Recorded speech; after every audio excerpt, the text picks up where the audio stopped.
Hi.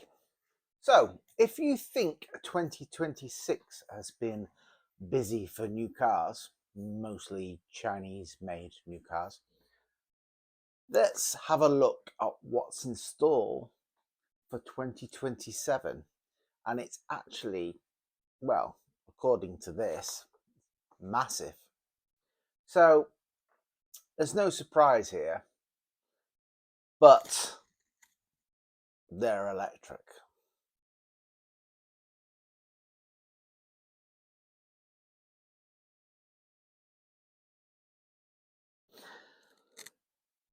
But the big question is, are they actually getting better? Do we actually want to buy them? And, well, how should I say it? Are they getting any cheaper? So let's have a look.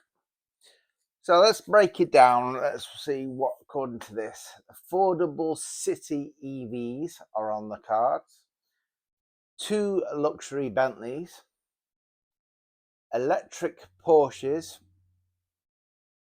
Obviously, they haven't learned anything from the Taycan, but anyway, and even proper performance machines. So yeah, as always, I value your comments, so please feel free to ask me anything or have your say on what my findings are. So let's get into it. Affordable EVs are finally coming. Okay, for years we've heard affordable EVs are coming soon. Well, in 2027, we might actually get some, and apparently they're going to be under £20,000. So we'll see. Volkswagen is launching the ID.1. Now, that's set to be Volkswagen's entry level city car, smaller and cheaper than the ID.3. Expect around 200 to 250 mile range, which probably is about 170 to 190 miles in the real world. Compact city friendly size, target price reportedly under £20,000, which is good, but I said before in other videos, to have a small electric car to do, local running around, which you can charge at home, actually makes sense. But from 2028, they're bringing in this pay per mile charge, so it kind of you're probably better off with a small petrol car. So yeah. Anyway, next page. Now, if they actually hit that price in the UK, that could be huge, according to this article. Because right now, affordable EVs and new cars under 20 grand barely exist. Well, that's right, they don't really exist. The ID.1 could be a modern electric equivalent to the old Polo or up. But, and here it is. Will it feel like a proper car? Well, no, it won't, will it? So it'll be smooth because electric cars are smooth, but it won't feel like a traditional car. Or like a budget compliance box to hitch emissions targets. Well, yeah, it will. So that brings me on to this list of cars. No, I'll save that for a bit for later. Let's carry on with the list. The Chevrolet Equinox EV. And that's going to be an American market. Whether they bring it over here, I don't know. It's going to be affordable. It's going to offer 300 plus miles of range, and it's going to be a family-sized SUV.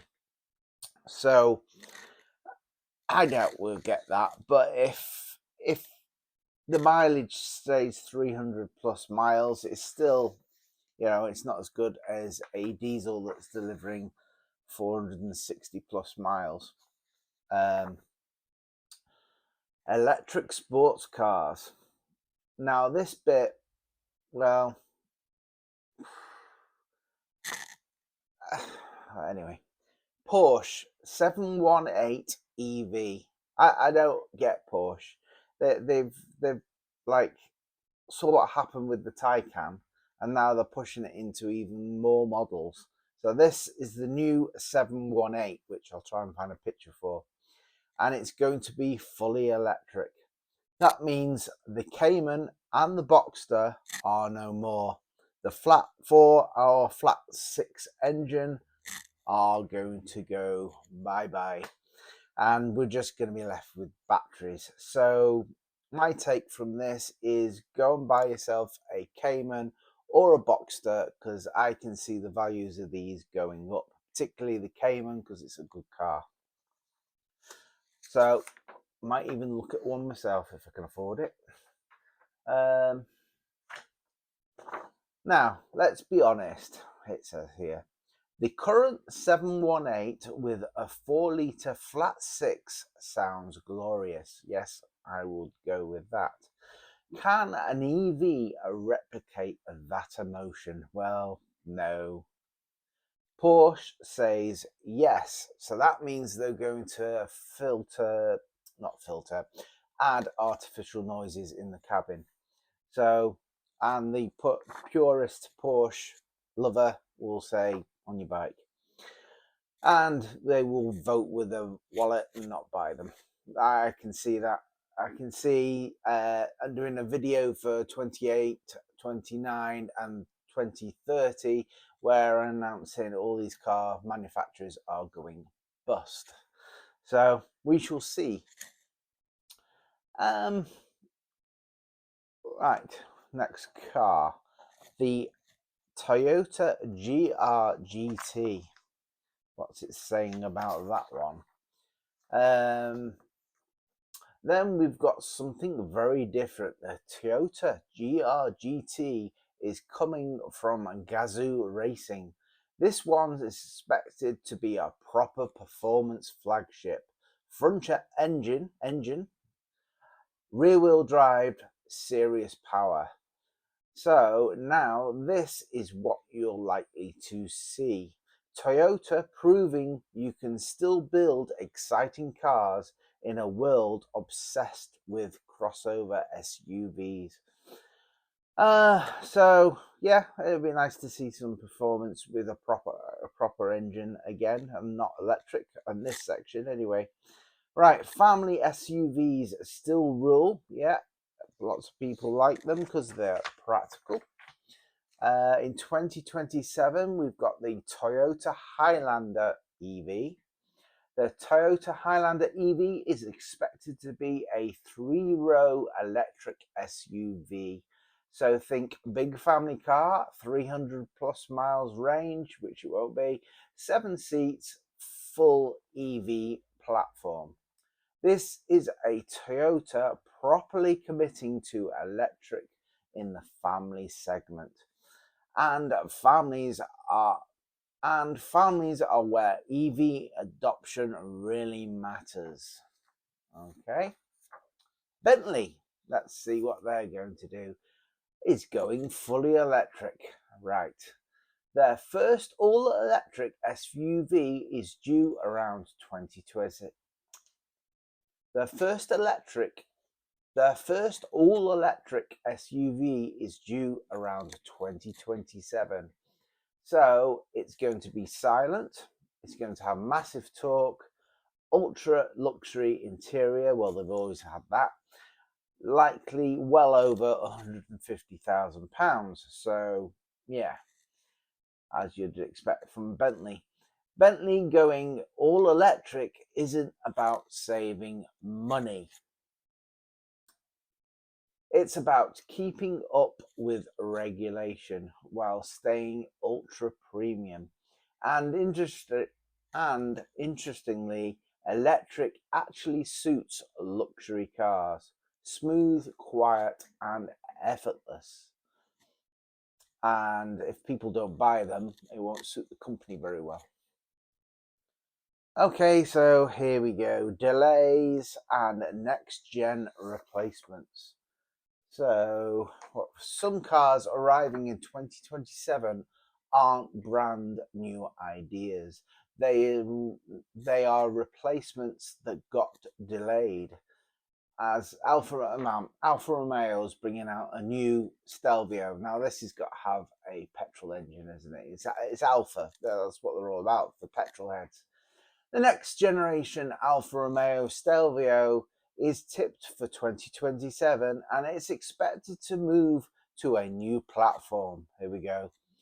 Possibly offering full electric versions. Possibly. Modernize Alfa's tech and interior quality. Alfa desperately needs this to be good, because when Alfa gets it right, they are brilliant. I'm an Alfa lover, but a petrol Alfa, not an electric Alfa.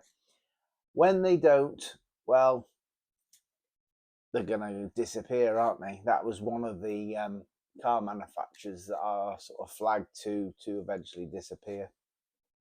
So what we got now, Audi A6 e-tron. Let's see what that's up to. Oh, they're a better range apparently, better charging speed, more tech to brake, and it's going to be more expensive. The premium EV space is becoming seriously competitive. Mercedes, BMW, Audi, and Tesla, they're all fighting for executive EV buyers. So, I don't know if you've seen on the news, in our area, we've got Ed Middleland, who has this goal of creating a solar panel site that can, how should we say, it's obviously not going to cover it, but it'll be as large as Manchester itself. Now, if you think about it, our lovely climate is, well, how shall I put it? Yes, we don't have much sun. So this is going to be a huge waste of money that is all going to China, because they make them all the time while they build coal-fired power stations to basically give them the energy needed to make the solar panels to send to us. So all these solar panels use loads and loads of silver, so as do the batteries in EVs. So this is not financial advice, but it might be a good idea to go and buy some physical silver, as in either the stuff you can hold or the physical backed silver shares, because they might do very well, along with silver miners, which are extremely environmental conscious businesses that, well, this is a silver mine. It doesn't look very environmental, does it? So yes, that's all our green people driving their EVs. They can just look at this little picture here. Ed Miliband. So he is planning on this huge, great big solar array the size of Manchester. Now, let's think about all the environmental impact that that's going to cause, covering up all the nice green fields, and probably say, oh, we're going to put them all on the brown site areas. Well, they're going to destroy habitats, aren't they? Let me know what you think about that down in the comments. And it's I just don't understand this world anymore.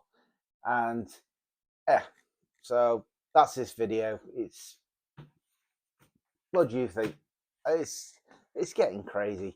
And if you have an EV, hide your chargers, because they're being nicked, because the amount of copper that's in the cable and the actual price of a second-hand charger on eBay is about £250. So, and to buy them new, they're even more. So they're being nicked. So don't leave them lying around in front of your house, because they'll go for a walk. Because we live in such a wonderful country now.